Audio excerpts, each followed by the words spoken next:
bonjour. Bonjour. On en vient au résultat de ce projet, et peut-être en commençant par les compétences numériques qui ont pu être acquises par les élèves.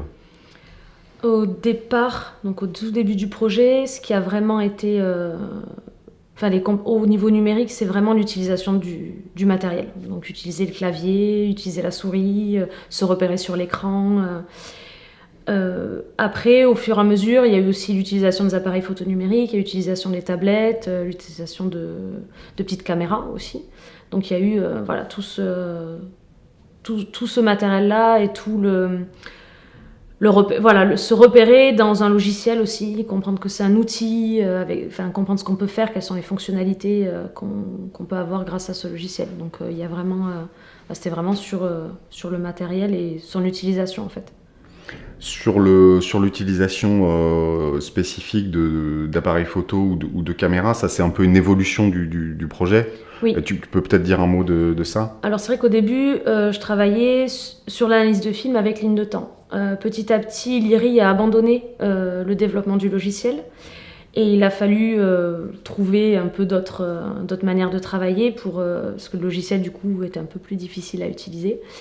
Et je me suis dit aussi que je voulais les faire pratiquer parce que du coup le cinéma c'est bien d'analyser mais c'est bien aussi de faire et de les faire filmer. Donc j'ai profité d'une année où on a fait une classe de mer pour leur faire filmer, faire des vues lumière et ensuite de pouvoir les analyser. Donc analyser leur propre vue lumière. Donc là on a pu le faire encore sur ligne de temps.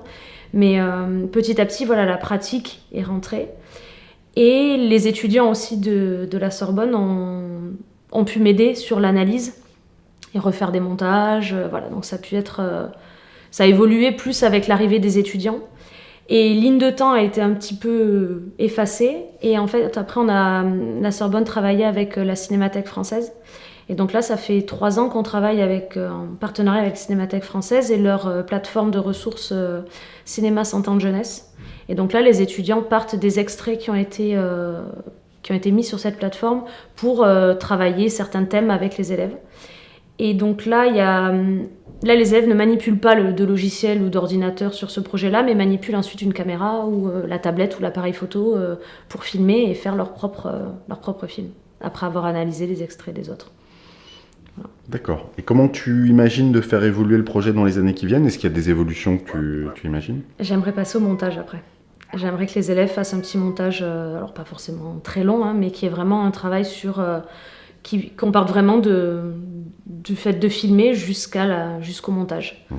Donc là, ça demande plus de temps aussi, ça demande plus de matériel ou d'organisation avec les étudiants. Donc voilà, c'est la prochaine étape pour qu'ils arrivent vraiment après que le film qui passe après devant les parents, ce soit vraiment eux qui aient choisi l'ordre, voilà, qui aient pu caler l'image et le son aussi, travailler un peu plus le son. Voilà, ça prendra peut-être 5 ans de plus, mais au moins on pourra essayer. Devant les parents? En fait, à la fin de chaque année, on fait une diffusion aux parents. Donc il y a une avant-première avec un petit goûter. Voilà, donc comme ça, les parents peuvent voir ce qui a été fait. Alors au début, ça paraît un peu expérimental, surtout avec les vues lumière. Et puis là, l'année dernière, il y avait vraiment une petite fiction, en fait. Donc là, c'était un peu plus facile d'accès, on va dire. Mais du coup, les parents découvrent le travail des enfants.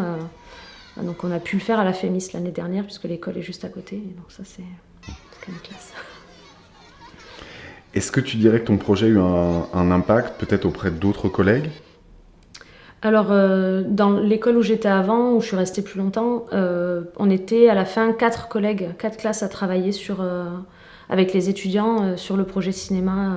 Voilà, donc oui, ça. Et je sais que certains collègues ont continué même après mon départ, donc je sais que oui, ça a eu de l'impact. Et puis, on a fait un ciné-club aussi dans l'école où j'étais, et on a aussi travaillé le défi sans écran, donc qui permettait de contrebalancer aussi, de ne pas que diaboliser les écrans, mais aussi d'expliquer et d'analyser les images. Donc ça a été tout un projet sur plusieurs années avec l'ensemble de l'équipe. Donc oui, il y a eu un impact fort, en tout cas, dans l'ancienne école. Voilà. Après, là, j'arrive, je vais essayer de faire la même chose.